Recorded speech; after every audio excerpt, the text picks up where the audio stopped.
میں تقریر نہیں کرنی ہے مجھے، حدیث شریف میں ہے، چند باتیں آپ کے سامنے پیش کروں۔ حدیث شریف میں ہے کہ 77 امتی 73 فرقۃ کلھم فی النار الا واحدہ، میری امت ان قریب 73 فرقوں میں بٹ جائے گی، اس میں سے ایک ہی گروہ جنتی ہوگا اور باقی سب جہنمی ہوں گے۔ کان کھول کر سن لیجئے، وہ لوگ خاص طور پر کان کھول کر سن لیں جو یہ کہتے ہیں کرے یہ مولوی لوگوں کا جھگڑا ہے، یہ مولوی لوگوں کا جھگڑا نہیں ہے، یہ حضور کا ارشاد ہے، اور حضور نے جو فرمایا ہے وہ ہو کر رہے گا۔ درخت اپنی جگہ سے چل سکتا ہے، پہاڑ اپنی جگہ سے ہل سکتا ہے، بہتا ہوا کھارا رک سکتا ہے، مگر میرے پیارے مصطفیٰ کا فرمان نہیں چل سکتا ہے۔ جو انہوں نے فرمایا ہے وہ ہو کر رہے گا کہ ان کی امت 73 فرقے میں بٹے گی، اس میں سے ایک ہی گروہ جنتی ہوگا، باقی سب جہنمی ہوں گے۔ جو لوگ یہ کہتے رہے یہ سب جھگڑے کی باتیں ہیں، اس میں پڑھنے کیا ضرورت ہے، نماز روزہ کرو بس، یہ خیال ان کا غلط ہے۔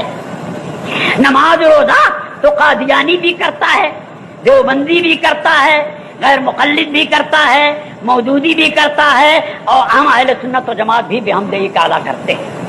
تو صرف نماز روزہ کی سے جو ہے حق پر ہونے کا ثبوت نہیں، نماز روزہ جو ہے کسی کا یہ اس کے حق پر ہونے کا ثبوت نہیں۔ قادیانی نماز روزہ کرتے ہیں، کلمہ پڑھتے ہیں، مگر اس کے باوجود دیوبندیوں نے ان کو مرتد قرار دیا ہے کہ ان کے پیچھے نماز پڑھنا جائز نہیں۔ فتاوی دارالعلوم دیوبند اٹھا کر دیکھ لیجئے، آپ کے پاس نہ ہو تو ہمارے دارالعلوم جدیہ میں آ کر دیکھ لیجئے آپ، کہ وہ کلمہ پڑھنے والے ہیں، وہ نماز پڑھنے والے ہیں قادیانی، زکات دینے والے ہیں قادیانی، روزہ رکھنے والے ہیں قادیانی، مگر ضروریات دین میں سے ایک بات کا انکار کر دیا تو دیوبند والوں نے ان کو کافر و مرتد قرار دیا۔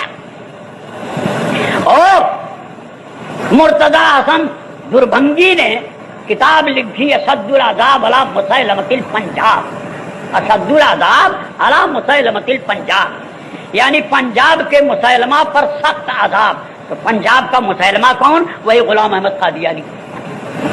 تو اس کتاب پر دیوبند کے تمام مولوی جو اس زمانے میں زندہ تھے سب کے دستخط، سہارنپور کے تمام مولویوں کے دستخط ہے، وہ کتاب دیکھی جا سکتی ہے، میرے پاس موجود۔ اور بھوپال کے تمام وہابی دیوبندی مولویوں نے، بنارس کے تمام وہابی دیوبندیوں نے اس بات پر دستخط کیا ہے کہ غلام احمد قادیانی کافر و مرتد، کافر و مرتد۔ اب رہا یہ سوال کہ ہم غلام احمد قادیانی کو کیا کہتے ہیں، تو ہم کو تو لوگ کہتے ہیں کہ صاحب یہ سنی لوگ، بریلوی لوگ جو ہیں لوگوں کو کافر بناتے ہیں، لیکن یہ خیال غلط ہے، ہم کسی کو کافر بناتے نہیں، کسی مسلمان کو ہم کافر بناتے نہیں ہیں، بلکہ جو کافر ہوتا ہے اس کا کافر ہونا صرف بتاتے ہیں، بناتے نہیں، بتانے کا صرف کام کرتے ہیں۔ جس طرح سے ضروریات دین میں سے ایک بات کا انکار کیا غلام احمد قادیانی تو کافر ہو گیا، ایسے ہی دیوبند کے مولویوں نے بھی اپنے کفریات قطعیہ کی بنا پر کفر میں مبتلا ہوئے اور مرتد ہو گئے۔ تفسیر کے لیے فتاوی حسام الحرمین دیکھا ہے آپ کہ مکہ معظمہ مدینہ طیبہ کے علماء کرام مفتیان اعظام نے ان کے کافر ہونے کا فتویٰ دیا۔ اور الصوارم الہندیہ جو شیر بے شیر سنت علیہ الرحمت والرضوان کی مرتب کردہ اور لوگوں سے دستخط حاصل کردہ کتاب الصوارم الہندیہ ہے، اس کو دیکھیں کہ ہندوستان کے بڑے بڑے مفتیوں نے ان کے کافر و مرتد ہونے کا فتویٰ دیا ہے۔ تو نماز روزے پڑھنا چاہیے آپ، نماز روزہ والوں کو خود انہوں نے کافر کہا ہے، مرتد قرار دیا ہے۔ بے شمار رسالے اعلیٰ حضرت کے ہیں جو ان کے رد میں ہیں، لیکن ان کے لیے وہ لوہا کے چنا سے بھی زیادہ سخت ہے۔ ان کی جماعت کا کوئی مائی کلال ایسا پیدا نہیں ہوا جو ان کتابوں کا رد کرتا، کوئی پیدا ہی نہیں ہوا، اور ہم کہتے ہیں کہ قیامت تک کوئی معقول اس کا رد لکھ ہی نہیں سکتا ہے، قیامت تک نہیں لکھ سکتا ہے۔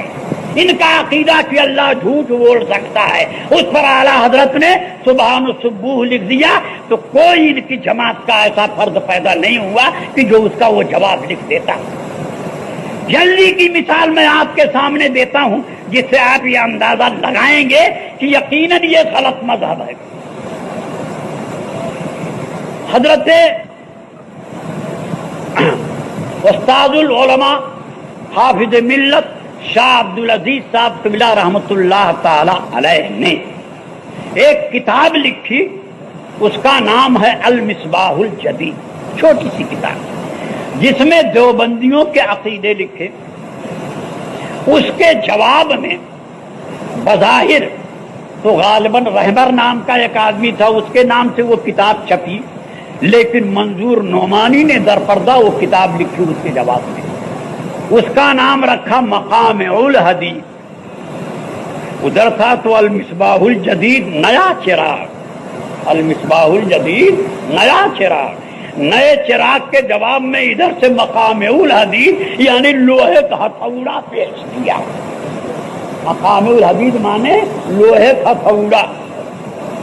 اب اس کے جواب میں جو پھر حافظ ملت قبلہ نے لکھا اپنے شاگرد مولانا مفتی محبوب صاحب کے نام سے، اس کا نام رکھا العذاب الشدید۔ تو آج تک کوئی مائی کا لال اس جماعت میں پیدا نہیں ہوا جو العذاب الشدید کا جواب دیتا۔ یہ قوم ان پر، ان کے آباء و اجداد پر پڑا ہوا ہے قرض باقی ہے جس کو وہ ادا نہیں کر سکتے آج تک۔ اگر ان کا مذہب حق ہے تو ان سے کہیے کہ تم العذاب الشدید کا جواب دو۔